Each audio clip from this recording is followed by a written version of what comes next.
All right, here we go. So those of you who worked with me, if you want to put your hands into the Antakarana, or you can simply put your hands in prayer at your heart, or just follow along if you like. Oh, to my teacher, Master Choa, to Maha Guruji Miling, to the 21 Taras, to the Medicine Buddha, to the guardian angels of those participating in this call today and those who will watch the recording after, and to our ancestors who supported us. And because of them, we are here today. We thank you. Thank you to our spiritual teachers and lineages of all participants. Thank you. We ask today for divine blessing. Thank you first for helping these teachings to come with clarity. May they be blessed by the different energies and deities that we may choose to work with, the paths we may embark upon. Thank you for giving us the will to complete this discipline. Thank you for opening our hearts in compassion when we face challenges in this journey. Thank you for protecting us from any outside forces that may wish to block or hinder our practice, our path. We thank you. Thank you for your healing, purifying light. Thank you for your divine wisdom. Thank you to the sacred sound. May it come alive and blossom within us, that we may use this to share this light with humanity in compassion and in service. With deepest gratitude, deepest respect, and deepest love, we thank you so much. So be it. Okay. So I am touched that there's so many people that reached out about this. This is really amazing. You know what my intention here is today. Really to acknowledge there's been a big upgrade this year. I think it feels like there's a lot more spiritual energy and clarity and awakening in a lot of people that I'm talking with. And you know, it's my intention or hope that with this big upgrade that we're all going through, that the wisdom that comes through these mantras and comes through this sadhana, the practice, will help to, you know, make greater clarity in our life, bring more alignment in our life, help us to connect more with what our higher self is trying to tell us, you know, just to give us that greater guidance that we need to anchor our own spiritual roots into the earth and fulfill our own spiritual destinies, you know, which we all have one. Everybody here, definitely, I could say that about everybody joining this call. You all have a role to play, you know. And it's kind of interesting, like we have chakras in different parts of our brain that literally lie dormant within us and activate when we start to answer the call of our higher self and answer the call with actions such as prayer, such as chanting, such as service. It's like turning on these Wi-Fi towers that we have, you know, to source. And it's like in this action that we start to awaken these secret chakras that lie on the roof of the mouth or on our frenulum or all these, you know, hidden places. But once they start to open, things start to happen, right? Mantra is just one of the vehicles to be able to do this. So, you know, I don't profess to be like an academic or a super expert in mantra technology. It's a vast topic and could go down lots of rabbit holes. But what I will do is do my best to describe mantra and sacred sound from a perspective of the subtle body, um, and from the experiences that I've lived with both mantra and Ikaro. So what I intend to cover today is one, how mantras actually affect our energy body, like what it's doing, because energy body is my language. What brings a potency to a mantra and to an Ikaro too. We'll talk about that because there's a lot of plant people here. Then we'll talk about suggestions for choosing your own personal mantra. And then talk about selecting the different mala beads, you know, either the beads that we use to count. And then using, if you choose, the deities or the goddesses, gods, this sort of thing. Like here's my Tara image, or yantras, which are the geometrical representations of the mantra as an additional focal point to greater align the mind. And then finally, we'll talk about things that can potentially happen during the practice over the year. So I just ask that if we have any questions, we hold them all till the end. So I want to start with a story about, and this will come up in the book that I'm going to be sharing. This is a story from that book, but I heard it like, I don't know, 15 years ago, and it just kind of blew me away. And I think it's a great starting point. And it's a story about an order of Benedictine monks that were in France in the 60s. And basically what happened was someone came up from the Vatican and they were, throwing around the ideas of modernizing. And the idea was that they were going to take the Latin chant that they did every day for several hours a day and bring it into like a local language so that people from the community could understand what was being chanted. And apparently there was such an uproar about it that they ended up just deciding to drop the whole thing altogether, and they stopped chanting completely. And what happened over time was the monks that usually slept 3 to 4 hours a night and totally were fine with that, had tons of energy, they started to go downhill. They started to get listless. They started to get tired. And so they thought, oh, well, maybe it's their diet. So we'll start feeding them meat, even though they'd been vegetarian forever. And that didn't help, right? So what happened was a doctor actually came in, and I guess through deduction, they figured out that the mantra chanting actually was the thing that had been taken out right when everything started to happen. And they thought, okay, well, let's bring the mantra chanting back. And sure enough, within a short amount of time, everybody got their energy back. Everybody was sleeping 3 to 4 hours a night and we're totally fine. Like it's amazing, right? Like the thinking about not only, yes, we get the vibrations with our body and with the vagus nerve and this sort of thing, but there's some sort of like spiritual food that comes when we start to chant and open ourselves to these energies. And so the main idea with these sacred sounds across these traditions, it's that it has a biospiritual effect upon the chanter. And when we make these sounds either through our mouth as a sound or create the vibration with our intention and focus through the mind, that's silent chanting, we start to create an effect. And just as a side note, the difference between chanting out loud or chanting silently is one about how we stay in that strong vibration, because sometimes if we chant silently and the energy starts to become very strong, it can hit the debris within us and actually knock us out to sleep. So it's recommended in the beginning to start to chant out loud as you accustomize yourself to the higher vibration of this mantra. If you can get through it without sleeping, no problem. So the first thing that these mantras do is basically they break up heavy energy. So congested heavy energy, which acts as an obstruction to our greater subtle clarity and listening. It's like going through and starting to break up the debris or the static in our energy bodies. So this is why they get prescribed not only for, our bodies itself, but also for like spaces. I had so many experiences of mantra literally cleaning my internal and external spaces. I've had an experience where the dreams were really, really, really tough for about a week. And I just played this incredible mantra in the bedroom for purification. And after about a week, it literally took that energy that was in my field that needed to go and cleaned up the debris of it. So I've seen it happen with many, many people over the years of just using mantra to cleanse energetically a space.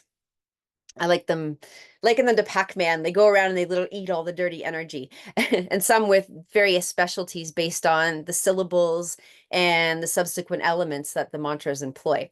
So for example, some mantras have a more fiery, destructive element. And for our purposes here, we're going to be using and talking about powerful mantras, but safer ones so that we're not, creating harm for ourselves or others. So no worries. Generally, those type of mantras that have that power are generally saved to be transmitted between teacher and student in a lineage, and that the student can be watched over so that there's a safety, right? So we're using ones that are generally accepted worldwide and used worldwide as and known as safe. So the second thing a mantra does is starts to gently awaken some of the dormant energy that sits at the base of our spine. And now you might have heard of this energy as Kundalini energy, the coiled serpent, this sort of thing. I'm not talking about like a dramatic Kundalini awakening. This is not the expectation here. What we're talking about is more of a gentle, subtle activation that starts to travel up the spine. And if we think of our chakras as a muscle, we're literally just stretching them a little wider as we practice mantra, because this energy is pouring from our root into the containers of the chakras and making them grow. I think about it like eating a big holiday dinner and our stomach stretches, right? Like over time, if we were going to do that over and over, the stomach would stretch out, right? It's the same with the chakras when we keep pouring that energy in from the base of the spine. So if we think about doing that day after day for an entire year, what's going to happen to the containers of our chakras, right? And the beautiful part is as these containers start to stretch, it's like it helps to lift us out of our current situations and our current perceptions. Um, and for those who've studied with me, you may have heard that, the example of when our third eye starts to stretch and open, that we're able to perceive more ahead in terms of like the example of in traffic. Like if I can only see slightly ahead of me, it's very difficult to figure how to get out of it versus if I'm up in a helicopter or I have Google Maps, which is now the helicopter in this day and age, I can actually see which way I need to go to get out, right? It's like seeing the solution. Whereas another example is with our throat, it's very connected to being able to find um, actions and solutions in terms of like, say I have a problem that I need to make $2,000 by January 15th. The throat is amazing at getting all the details that need to happen to make that happen. And so I always think of my teacher, when students would come to him, he's like, don't come to me with your problems, come to me with your clean throat and your solution. So there's so many benefits that happen. Um, and not only when we're chanting and we're getting energy from below, we're also connecting and chanting in through our spiritual cord, right? So we're drawing down divine energy as well. As soon as we pray, we invoke, we think about the energy or the source of this mantra that we're chanting, right? So not only are we getting it from below, we're getting it from above. So this is doubly powerful to give that stretching effect, right? And again, think about that effect over the course of a year. This is why I started to have some pretty powerful and potent experiences by about 6 months in of the discipline. Okay. So, the last thing with that, I think, is talking about our wattage, right? So we're pouring all this energy in and it's literally power, right? And so what it's doing is it's like literally increasing the wattage that we're holding in our body. And so as this wattage increases, aside from our perceptions changing, our compassion perhaps growing, the will to act and serve getting stronger, we can download and integrate these higher frequencies without becoming tired and also without missing the subtle messages that come from our higher selves. It's like we're more tuned in and able to hear um, in that greater listening. And so we start to act as step down transformers. We're taking in this higher vibration, utilizing this potency to share through compassion and share through service, with the world around us, which is ultimately the goal of all this. It's not for us, it's just to be an anchor of a spiritual root on this earth so that more spiritual energy will flow, all around and relieve suffering for all beings. So next thing, as if that wasn't enough, mantras send a signal that start to magnetize things towards us, again, based on the elemental and light signature of the mantra we're working with. So there's a book that I'm going to reference a few times listed on the mantra resource page that I created. So I made one at goldentsunami.co/mantras called Healing Mantras by Thomas Ashley Farrand. In this book, Thomas tells a story of traveling to a monastery, and the monk was able to literally look at him because he had a clairvoyance and see the mantra that Thomas was actually working with, the Gayatri mantra, because it has according to him, a particular signature that starts to build around the person, around their energy body. And the monk could look at Thomas and say, oh, I can see you're working with the Gayatri. So it's amazing how we literally start to light up. And in that lighting up, we start to draw things to us. For example, in the Sanskrit language, it said that the 50 syllables actually correspond to the flower petals and the chakras from the root to the third eye. And so if we imagine where we're chanting different syllables, it's going to be lighting up, I think, like a Christmas tree, the different energy centers in our body. And because of that particular lighting sequence, it's like that particular thing we're calling out into the universe and magnetizing things towards us, right? So it's like I flash and I'm sending out the signal of help me to release my anger, or flashing out, help me to get off my butt and remove the obstacles, or please bring light to overcome my fears, right? Depending on the mantra that we decide to work with. And it's a call and it's a response. And this last couple months has really been about, for me, the importance of space and giving time for integration to listen and to hear after we do an action, And so it's always good after we do our practice just to sit, even for a minute or two, and allow the response to come back and download to our body. There's a lot of energy available in the universe, and we can use these mantras to call the assistance to us, giving our energy centers more food to purify, to grow, to carry out their individual destiny according to the will of our higher soul, which hopefully we're tuned into.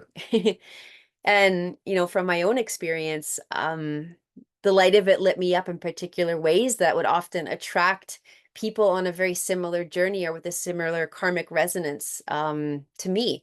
And in Tibetan, they call this the tendril. So not tendril with an I, but with an E, which is our interdependency that literally shows up as synchronicities, right? So it's like we send out that message that there's this resonance. For me, it was Tara, that I would meet so many Tara people and we wouldn't even know. We just start talking and it would come up, or something about the art would come up, or whatever, something drew us together.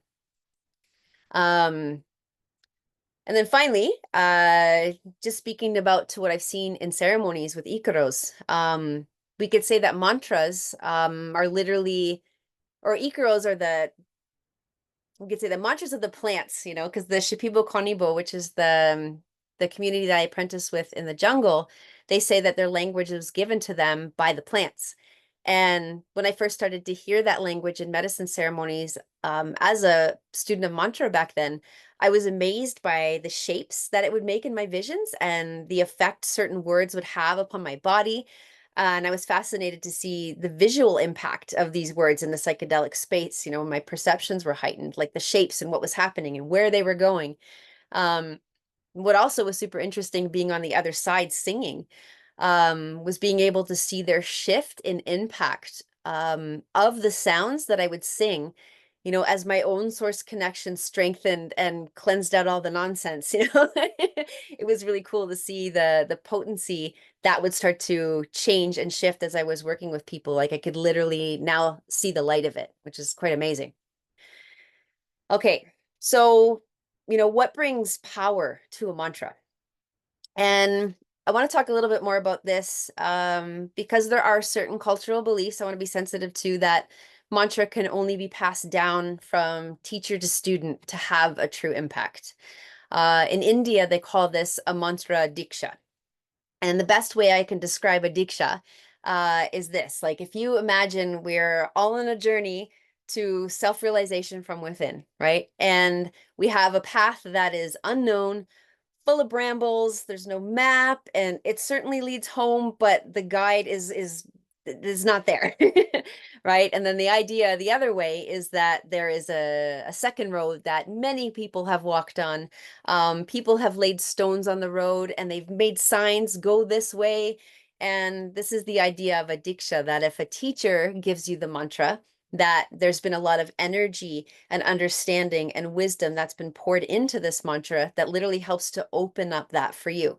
That perhaps will, get there faster with less karmic entanglements. Now, I do believe there's some truth to this, absolutely. But, for many of us in the West, there's been a loss to access to that sacred word or sacred sound via a tradition or via a teacher. And so you have to ask yourself, like, is any attempt better than no attempt? And I believe absolutely. I also believe that we have a resonance, and this is what I feel is coming alive now, with our inner teachers. So if we listen closely enough, we can start to hear what our karmic predispositions are. We can start to hear our inner teacher saying, okay, go this way. This is the way to chant, or this is the mantra. And I think this is what has guided many of us in the West. As I mentioned above, what gives the words we speak the wattage or the power is the strength of our spiritual cord or our spiritual connection. And this can come from a ton of prayer, a ton of service, right action, a lot of mantra chanting. Yes, it can come from blessings from lineages. And a big one is through the integration of our spiritual experiences, that really start to soften the grip of our dualistic perspectives and engender compassion. So there's a lot of factors that come into opening up this channel. So if this channel is open for you, um it's like those words that you're going to speak are going to have power anyway. They're going to have transformational ability and technology within them, right? Um, and I saw this within myself over time, as I mentioned, that, I worked with the Shipibo for years, and I saw so many people come into the jungle and learn the words, learn the Ikaros. And I think of my teacher, we were watching some people sing, and he leaned back and he's looking at somebody, he's like, no hay medicina, there's no medicine there. With the words the person was speaking. Then someone else would be like, oh, mucho medicina, so much medicine, right? And what they were speaking to was the power, the wattage that was in the words. And this really, again, has to do with our connection to source. How much time do we spend in prayer? How much time do we feel that connection, and how much are we serving? And so to say we should never embark upon chanting unless a teacher opens the door doesn't feel completely true to me. Uh, doesn't account for all the efforts, our past life work, our inner teachers, this sort of thing. Um, and karmically, we may, having put into a culture without the door wide open for a reason, Um, but the one universal thing that many teachers across the tradition say is that this technology of mantra, which really literally translates as like mon, mind, tra, tool, mind tool, is for a time when humanity needs a light to overcome suffering, right? So I'm sure that the teachers would be happy that people are, rather than, I don't know, chasing worldly concerns, they're home attempting, to connect with higher deities, with their higher self. So I've seen gurus like Sadhguru make videos saying you'll injure yourself and it's really dangerous to not work with a teacher. Um, I heard a lot of talk like this when I was in India. Like, this is the only way. I heard a lot of this is the only way in the jungle. And once you see that a lot, your mind starts to open a little bit more and look for the teachers that have a more open perspective, right? Because dogma can be challenging. And it makes me think of a story I did hear from somebody that I always think of. And it was about a disciple that, basically heard about a holy man on an island. And he got in his boat and he paddled out and he said, I'm going to receive the sacred mantra from the guru, and gets the mantra from the guru, and then stays for a while and then decides, okay, it's time to go. And as he gets back to the mainland, he's like, oh my God, in a panic, I forgot part of the mantra. Oh no. And then he hurries back as fast as he can to the guru. And the guru looks at him and he's like, how did you get back here so fast? And where's your boat? And he looks and he goes, oh my God. And the boat wasn't there, that the disciple actually ran across the water and performed his own miracles strictly out of his devotion.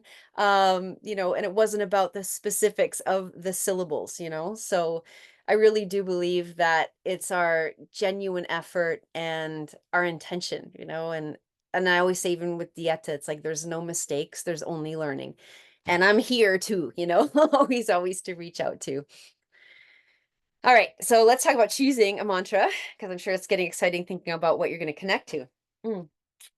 So, as I mentioned, a person may be drawn to a mantra due to a karmic predisposition. There may be something from a past life that you've done, that you've worked with, that just you like resonate, you may already know.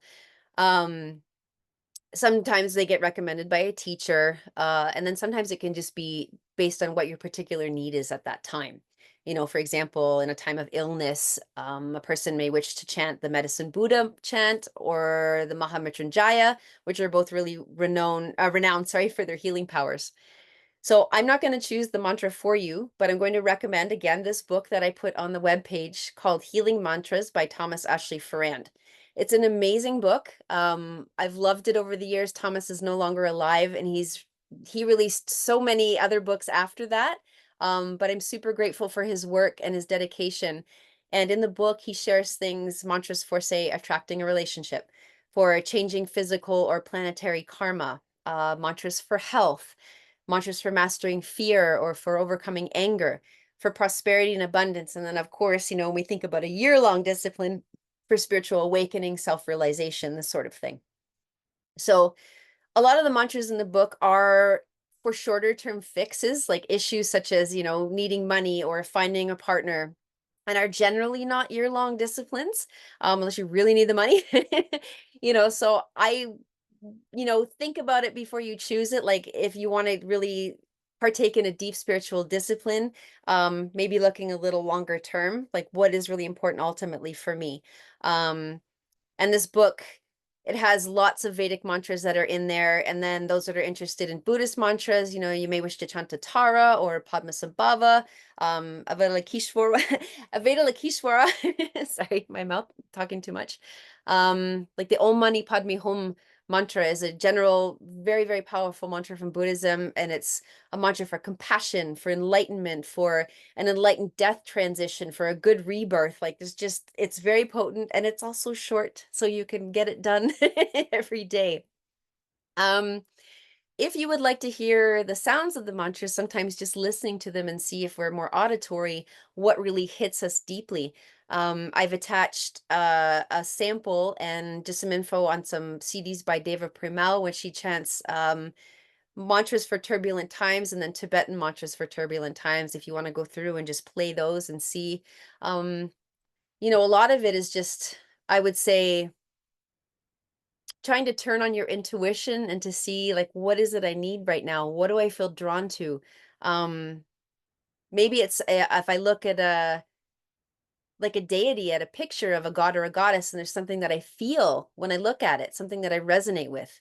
Um, And you can connect with your own inner teacher to choose. There's quite a few people on here that have studied the energy scanning with me.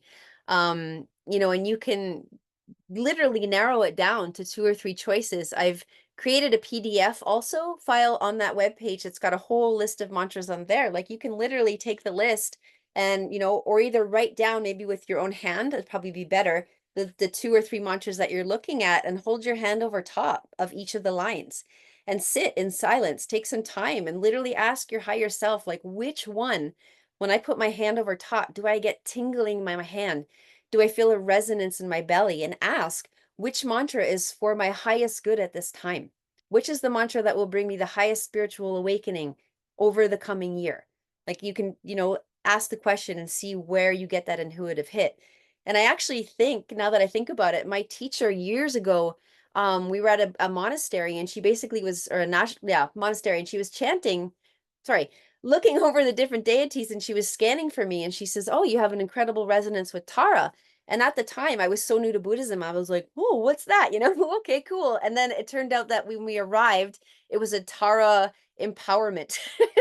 So it was pretty interesting that that happened at that time, but she was right. Like she just used the scanning, and sure enough, there was that something energetically that moved within me and moved within her, and can move within you when we open up that connection to our higher self. So that's something you can do either with the words or with the images. Um, and then, as I mentioned, those of you who are more devotional, um, choosing a deity where you look at the image, here's one of Tara, and if you feel something when you look at that, for me, it was looking at the image, and back then when I started, here is something that I aspire to be. I aspire to help heal others. I aspire to be of service. I aspire to enlighten myself, like, or become enlightened where there is no self. But there was something I felt when I looked at that, and I printed out the picture and I held it above eye level, because those of you who haven't heard this from me, we always want to look up into the images of deities so that we get a blessing into our crown center rather than looking down on them, because when we do that, we don't get the crown blessing. So having them above eye level. And I chanted into this picture of Tara day after day after day, and some days it really carried me through. And also that photo is like massively infused with spiritual energy. After chanting into it hour after hour, month after month, for an entire year. And someone who's in this group now has that Tara. So there you go. um, so I've had mantras that I've worked with for several years, and over time it became clear that it was, although part of my root, it wasn't my work at that time, and my work lay elsewhere. So don't have a fear of choosing like it's some lifelong commitment you can't break. You know, again, there's no mistakes, only learning, but we can always build upon things. It's like we're still doing that cleaning, but at a later time, you may get a call that there's something different. So the last thing I'll say is some mantras tend to give results faster than others. some tend to feel very elusive, and this is what I've been taught is based on the energy of the particular deity. This is how they teach it. So Tara, who is literally in her name is known as the Swift One, had me noticing things pretty early on, where I was given a mantra through Diksha. Tara did not come through Diksha, so apparently opened by the teacher, for Vishnu, that I chanted for years, and I felt very minimal effects from it. Um, and so, be aware that I think one, it can be the deity itself, and then also what is our perhaps past life connection? What is the work we've done in the past with this mantra, right? I think it's the same with plant spirits as well. So once you've gone through that choosing of the mantra, um, I've talked about doing this discipline of 108,000. And if you don't feel like you can achieve a number like over 100,000, you can always start with chanting a mantra for 40 days nonstop. Like when driving, when you're eating, when you're showering, when your mind wanders into the shadowy place. You know, this is the whole point. Cleansing the mind to focus not on the dark brain rambles. We're learning to dominate these lazy tangents to Shadow Town. So when I first started using this, like every time I noticed my mind starting to go somewhere that wasn't as positive, it's not like I'm avoiding it, but it's like, can I redirect the mind into a higher energy, right? So that if there is that encroachment of um shadowy energy because I've walked into a place with a lot of negative thought forms or this sort of thing, right? That I'm starting to take on as my own. Can I do a quick purification before they start to really anchor in and root and I start to believe that they're mine, right? Cleaning. And so, regardless if the practice is short term or long term, I just want to say, we really want to think about using this mantra in those times so that instead of diving deep down into the rabbit holes actually start to lose their depth and hopefully start to seal and cover the holes completely. So the shorter practices I would say are more for like worldly aspirations. The 40 days came from, at least for Thomas, he recommended it, the 40 days of Jesus in the desert or 40 days of Noah and the sea kind of thing, It's just a good number to really dive into things. And we want to make sure that we complete the sadhana, right? He tells stories in the book of someone kind of doing it like, yeah, I want a new partner and I kind of did it, but then I kind of got lazy, and I forgot about it and they ended up attracting like all the wrong people, right? So we really want to be committed and finish what we start. Um and so in this discipline you may come across different numbers that people say are the number, right? As we know, we've already talked about.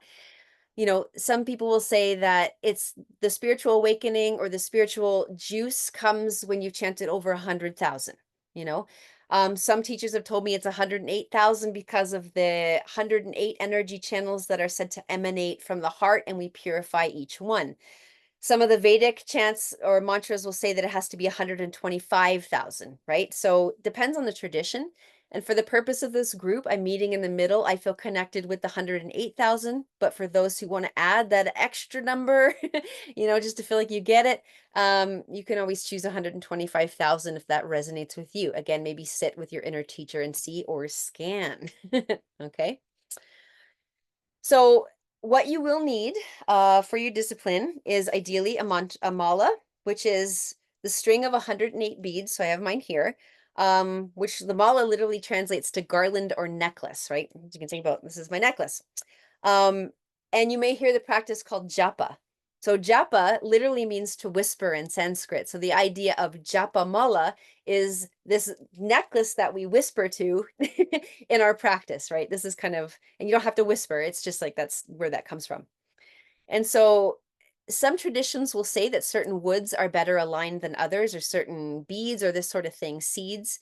Like for example, the Om Gum Ganapatayei Namaha, the Ganesha mantra is best aligned with Rudraksha beats, right? So if you go to India, like, oh, it has to be Rudraksha or it won't work, blah, blah, blah. But I really think a lot of it has to stem with like what people had where they are, right? In some places in Tibet, all they had was like some, benign woods, and that's what they used, right? So, and even for me, I tuned in and I really heard that I was supposed to work with Pearl for Tara. And so I've had this Pearl mantra, and that's what I use for her, So again, there is what we've heard, and then also like honoring what you may hear within your own inner teacher. You may be really drawn to a particular stone for particular attributes that you may feel resonant. Like for some example, there's a mantra that's very, very good for robust health and giving us a lot of vitality. And maybe you want to work with some beads that are connected with the sun, right? So it can be something like this. Um, so yeah, okay. So the important part I want to share is that the mala isn't used for other chants. It's like a pipe in plant dieta, which, our pipe is a sacred tool, and it's the same with our mala. It builds spiritual power. So the more that you chant with it, the more it builds light and starts to support your journey. And so with that, when once you're done with it, don't leave it out on the dresser. Don't throw it on the floor. The best thing to do is to place it back into a bag, a silk bag, so it can hold the energy. It's okay to wear the mala. Like if I'm wearing it, I try to like wear it under my shirt so a bunch of people aren't staring at it.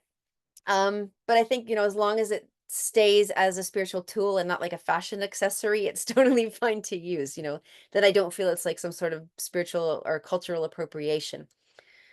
Um, And then to use the mala, I'm not going to teach like tradition specific hand positions because it gets a little like we don't know what mantra we're using, but I want to share two rules that are pretty universal across the board.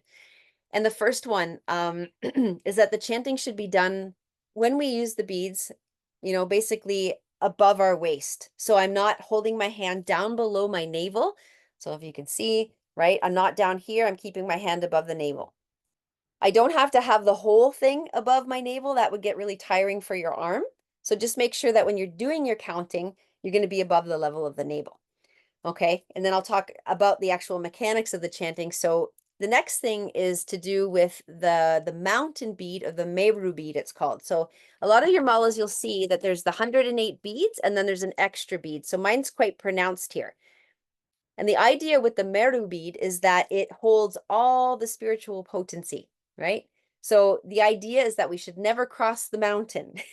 So the way we can think about that is when I start, I'm going to look for where the mountain bead is and pick a bead on either side of the mountain, doesn't matter. And then I'm going to start counting there. So as you can see there, I've gone one past the mountain bead, and then I'm going to start drawing the beads towards me. And again, there's different hand positionings. You can use your thumb if you want. You can use your finger. Some traditions use the third finger.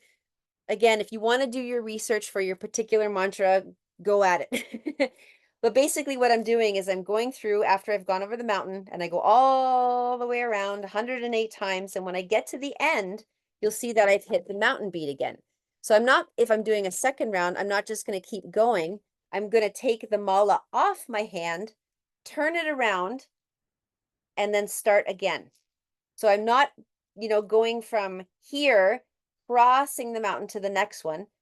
I'm here, so you can see, like I've reached the last one, I turn it around and I start. So it'll be the same bead that you work with, but I'm basically doing that action, right? And so pretty much universally across the board, they say don't cross the mountain. Okay.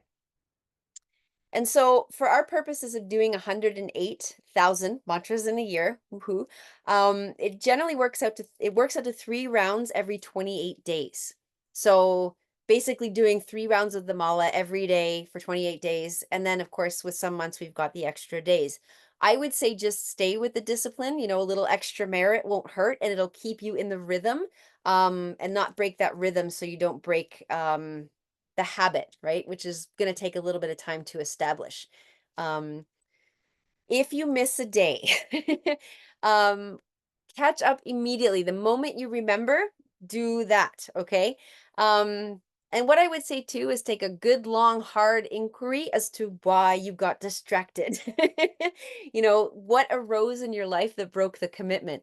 And I only say this because I was very long into my practice. And one day I fell asleep in 2011, and I guess it would have been 2012 by then, and was in a situation and in a place which definitely felt like going backwards. I was staying at someone's house. Um, and I woke up in the middle of the night. And I'm like, oh my God, I fell asleep and I didn't do the mantra. And it almost felt to me like Tara was like, look what happens to you when you do this. I go away. Right. And it was just like, ah, okay. I really want to take note when something gets in the way of or tests my practice. Like it's a very big alarm bell, right? So I'm looking at that. Now, of course, there's going to be days when life happens and you're super busy. And I've done this a lot because there's times when I'm just like, I need to get this mantra done because if I don't, I'm going to forget, whatever. And we can use our hands to count. I do this all the time, especially on the back of the motorcycle with Felix. I do this constantly, just whenever. But you can count 108 with your fingers. So if we've got 4 digits on one side with 4 fingers, or sorry, three, 1, 2, 3, 1, 2, 3, 1, 2, 3, counts to 12. And if I do 3 fingers here with the 3 sections of our fingers, it counts to 9. So I've got four and sorry, 12 and 9, which 9 times 12 is 108. So basically I can use my hand with 3 fingers as a counter. I go to the first digit and I do 1, 2, 3, 4, 5, 6, 7, 8, 9, 12. Go to the next digit, 12, the next digit, 12, and I go all the way through 9 times of 12. So that's another way you can just do it, like if you're at work or on a train or something, like you can just get your practice done if you don't have your beads with you. As I mentioned, having the image of the associated deity can help focus the mind when chanting. So the deity is the god or the goddess that acts as the visual representation of a being that's fully embodying the power of the qualities of the mantra that you're working with. You don't have to worship it or make vows. It's simply something to trigger the mind that we are headed towards greater strength or service or healing or compassion, as I mentioned. And you don't have to do that if it doesn't necessarily align. But in the PDF that I gave, not only do I list the tradition associated with the mantra, but also the associated deity, which you can go look up and research. And there's always tons of images, and usually there'll be one that you're like, "Ooh, I like that one. I'm going to print it and put it in a frame on my wall above eye level." You can also print the yantra, which is the geometric representation. So it's called yantra, Yantra, and it's the geometric representation of the deity of the mantra, right? So it can look like a square and it'll have some sort of sacred geometry in the middle of it. And you can also place it on the wall as a point of focus. And the idea is that by focusing on this particular symbol, that energy transmits into us and actually starts to change our energetic signature as well and make the whole practice more powerful. So again, you might be drawn to the image, you may be drawn to the geometry, or not at all, right? You don't have to do either. And finally, knowing your spiritual direction. Those of you who worked with me know this, which is basically the best spiritual direction for you to practice based on your birthday and your gender assigned at birth. There is one direction for all of us that brings silence and stability. And so that's why it's called the spiritual wisdom direction, because of all the 8 directions we can face for you, there is a direction that gets really quiet and really stable. Okay. So if you don't know what that is, I have a free course in my feng shui section of the website. It's a manifestation course, but basically all the material is in there. It's like an hour that basically shows you how to find your spiritual wisdom direction. So again, play with that. And finally, when to chant. First and foremost, get it done. Like, live your life. I want you to finish. But if you really want to get specific about it and you have time to plan, um, chanting 2 hours before sunrise or 2 hours before sunset tends to be the magical time when some of the Eastern scriptures say that there's like a great spiritual energy passing over the area where we are. So, right. So we get more benefit if we chant at those particular times. We're almost there. Okay, so what you may experience when people come for energy work, I often say you may feel better or you may feel worse before you feel better. And this is because we're opening up and moving blocked energy, as I mentioned at the beginning.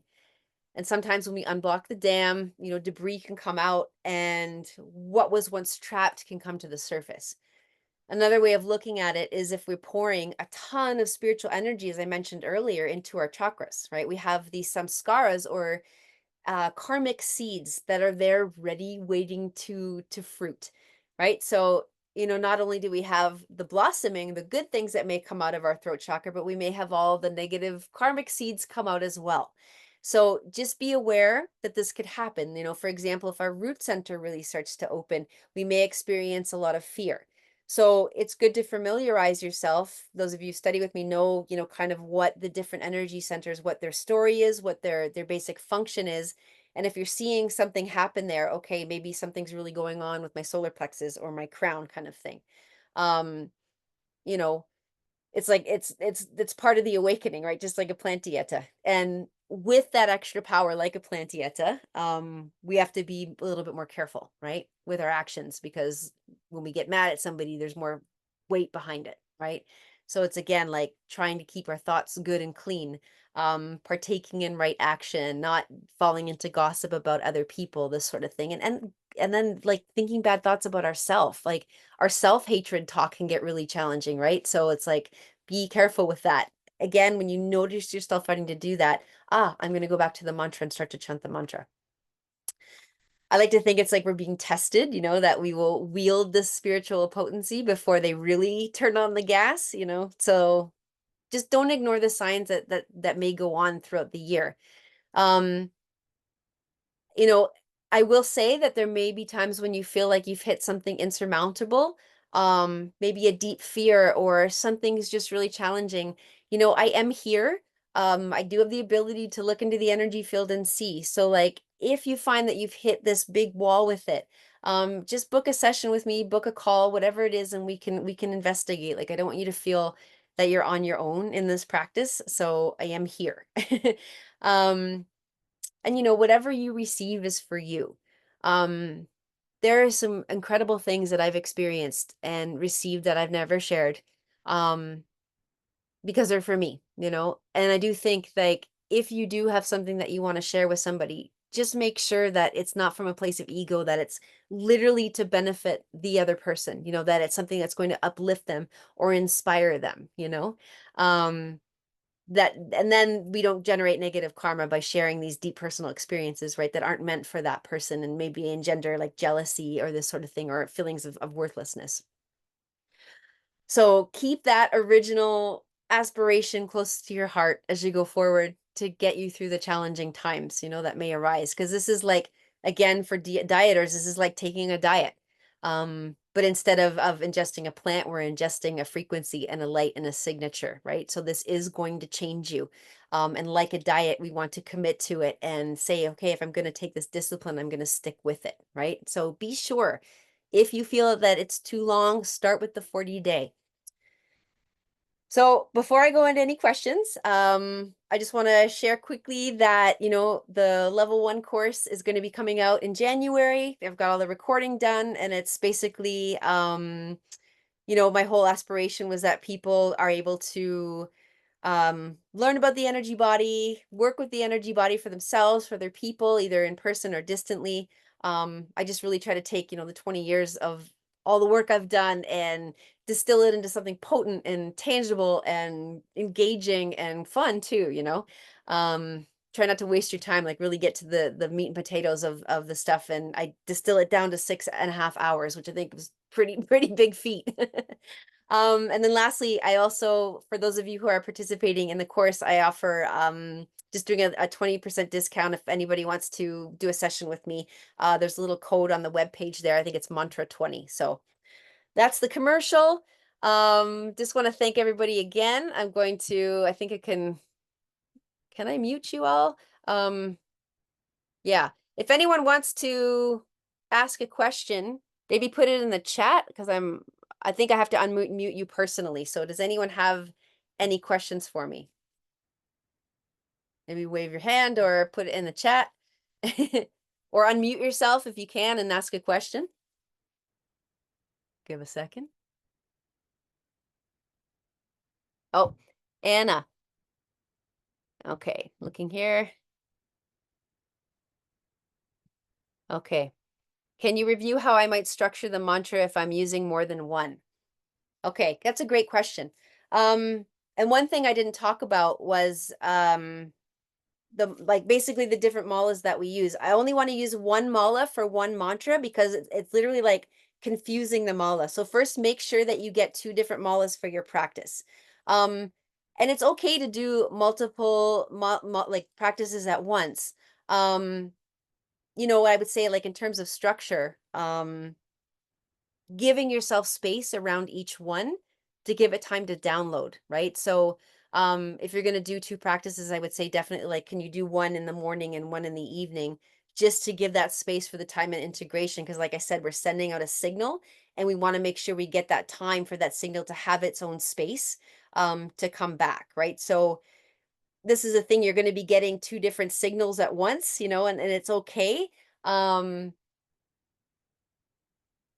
you know, it's just more energy. I think I'm liking it to doing plant dieta when we're doing two plants at once. It's like it's great, but at the same time, then you've got to deal with the energy of two plants. So just be aware of that. I hope that makes sense and answers your question. Okay. So you can get the malas anywhere online. Basically, like I said, maybe first research what particular mala you want to use with the mantra, and then literally, if you type in like, um, you know, sandalwood mala, California, there's going to be like a ton, especially California, tons of different places that sell them, right? So, there's a website called Tibetan Treasures that has beautiful malas. But yeah, basically, I would say like if you can get them from like some sort of spiritual school, that's great. Like again, the Tibetan Treasures. But even, the main thing is like when you receive it, I do a prayer over top of it to consecrate it and just pray to my like to Tara. Thank you for blessing this mala. Thank you for infusing your energy in the mala. And you can do that on a full moon if you like, kind of thing. But anything you can do to like make it sacred at the beginning and put your prayers into it. Okay, so Dana, can I do less than 108 per day? You can, because basically the idea of this in the beginning was that we're going to do a discipline of 108,000 in 1 year. But you don't have to do that in 1 year, right? This is just the aspiration of this group. But if you want to say, okay, I would want to do 108,000, but I want to take 3 years to do it, you could do one round a day.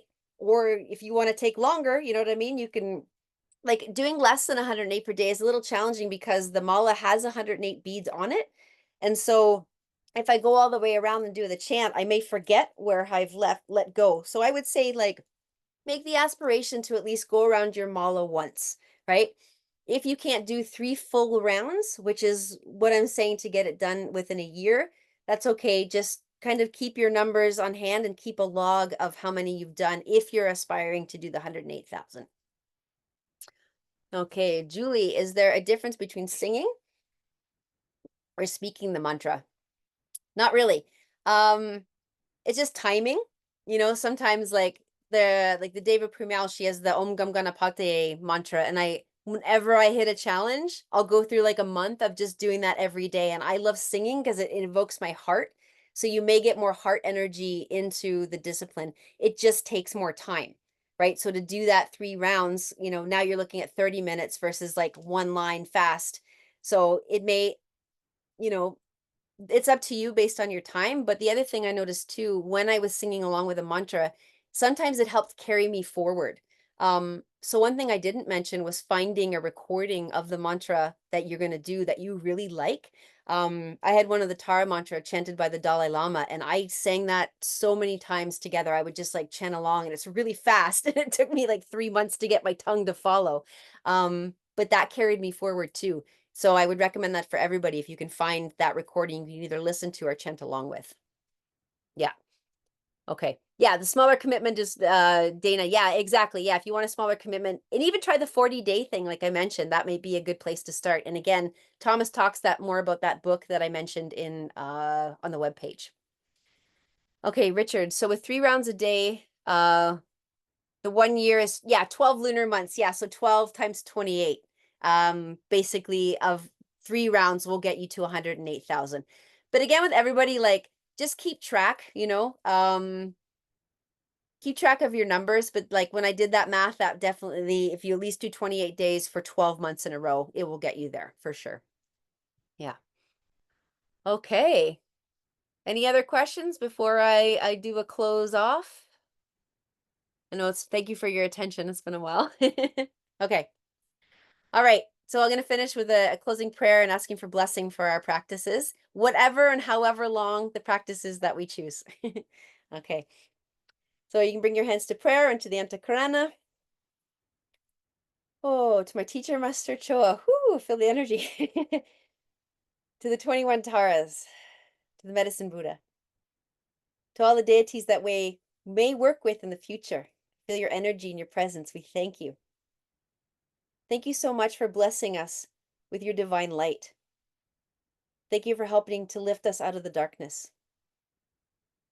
Thank you for helping us to have the divine will to continue this practice, to finish the practice.